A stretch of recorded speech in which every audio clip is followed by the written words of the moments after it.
Kristian Aslani duhet të presë për të mësuar të ardhmen e tij, e cila padyshim do të jetë larg Interit. Zikaltrit nuk e marrin më në konsiderat si pjesë të tyre dhe po mundohen që t'i gjejnë një sistemim, por për momentin ende pa sukses. Ditët e fundit në Itali u bë e ditur se ai ishte ofruar Al Ittihad në Arabinë Saudite si pjesë e transferimit të mundshëm të Musa Diabit e Zikaltrit nga ekipi saudit, por duket se çdo gjë është mbyllur me një jo, pa filluar mirë, pasi Al Ittihad ka bërë lëvizje të tjera. Mediat ndërkombëtare raportojnë se klubi në fjalë ka gjetur akordin për transferimin për 19 milion euro të senegalezit Dion Lopi nga Almeria. Futbollisti në fjalë luan në të njëjtin pozicion si Aslani, e kështu është e qartë se klubi saudit nuk do të hedhë hapa të mëtejshëm përmes fushorin shqiptar, edhe për faktin se rregulloret e kampionatit kufizojnë numrin e të huajve në fush. Ndaj Aslani mbetet në pritje për të mësuar të ardhmen e tij me negociatat me klube të ndryshme që nuk kanë gjetur një fund të lumpur deri tani, edhe për çështje ekonomike, pasi lojtari ka një rrogë të lartë, apo edhe për kërkesën e rreth 10 milionë eurove nga Interi për kartonin e tij. Gjatë një interviste të dhënë për Sky Sport, Mërgim Vojvoda ka folur për javët e para të tij te Udinese. Ish lojtari i Komos ka treguar: "Kam ndier një besim të madh nga ana e klubit dhe kjo është shumë e rëndësishme për mua. Jam shumë i lumtur. Dua të provoj të bëj diçka të bukur dhe më të mirë se në të kaluarën."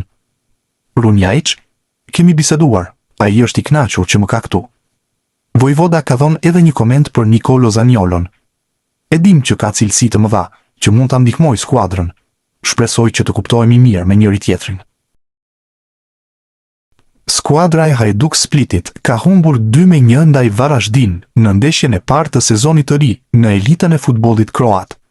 Në këtë ndeshje, asist bëri mes fushori i kombëtares shqiptare Adrion Pajaziti. Pajaziti asistoi te goli i vetëm i shënuar nga Pukstas në minutën e 56. Në këtë ndeshje, minuta nuk pati për dy lojtarë tjerë shqiptar, si Bruti dhe Raci, që janë edhe ata pjesë e Hajdukut të Splitit, por e ndoqën ndeshjen nga stoli. Transferimi i Mirlin Daku te Spartaku i Moskës pritet të zyrtarizohet së shpejti, por sulmuesi shqiptar nga Kosova po përballet me një situatë të pakëndshme, ende pa e veshur fanellën e klubit rus. Shkak janë bërë disa tifoz ekstremist të Spartakut. Bëhet fjalë për tifo grupin Crazy North, që ka dalë publikisht kundër afrimit të tij, duke përdorur gjuhë fyese dhe mesazhe me përmbajtje të rëndë ndaj shqiptarëve. Në kanalin e tyre në Telegram, grupi Ultras shkroi: "Shprehim kundërshtimin ton të plot ndaj transferimit të mundshëm të Mirlin Dakut në klubin ton. Ne mbështesim popullin vëlla serb dhe qëndrimi ynë ndaj ustashëve, si dhe veçanërisht ndaj shqiptarëve dhe kosovarëve, mbetet i pandryshuar." Në anën tjetër, mesazhi në pankartë thuhet: "Fundërina shqiptare jashtë." Mbetet për t'u parë nëse këto reagime do të bëhen pengesë për transferimin e Dakut te Spartaku i Moskës, apo gjithçka do të finalizohet me sukses. Portieri shqiptar Simon Simoni zhgënjen në 2 ndeshjet e para në Superligën e Zvicrës. Skuadra e Luzernit pësoi sot humbje 3-0 ndaj Sionit, në ndeshjen e raundit të dytë të kampionatit. Ai ka pësuar 6 gola në 2 ndeshje. Vlen të theksohet fakti se në duelin e sotëm ndaj Sionit, golin e parë e shënoi shqiptari i Kosovës, Donat Rudhani, në minutën e 9. Trajneri i Genoas, Daniele De Rossi, ka folur dje pas miqësores së luajtur nga ekipi i tij ndaj Leicester, edhe për Mario Mitajn. Futbollisti nuk bëri debutimin e tij në këtë miqësore dhe trajneri shpjegoi se pse kishte lënë jashtë lojtarin, por duke mos kursyer elozhet për futbollistin e kuqezinëve që ju bashkua pak ditë më parë skuadrës.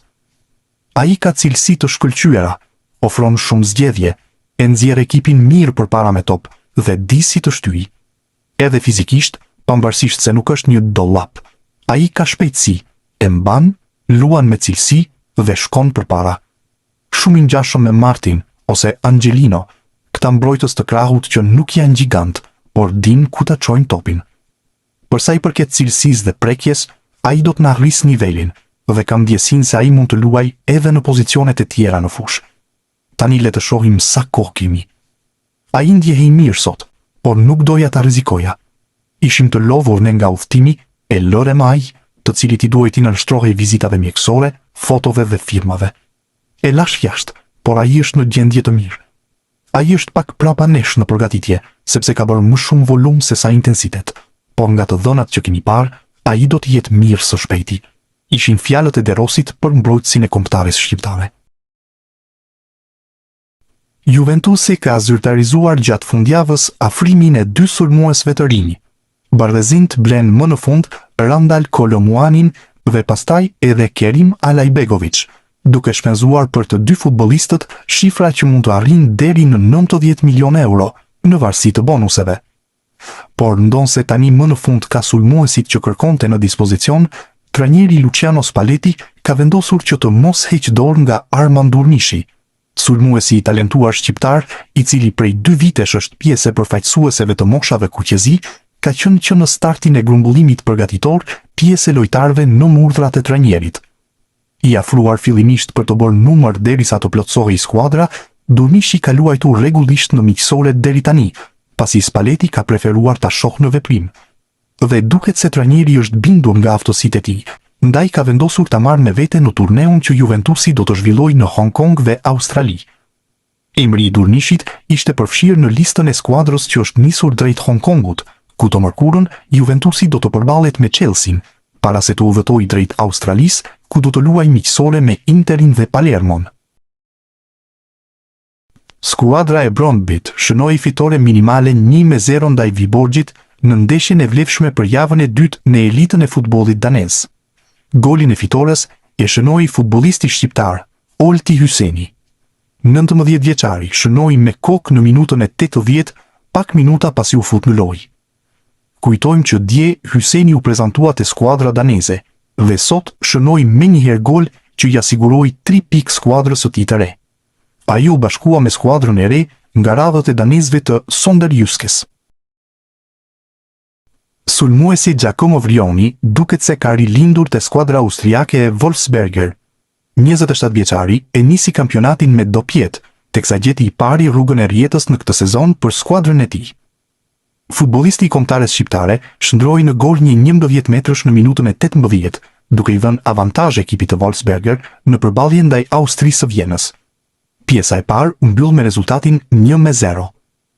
Vrioni nuk u mjaftua me kaq, teksa në minutën e 63 shënoi sërish me penallti, duke u treguar tepër i saktë nga pika e bardhë e 11 metrashit.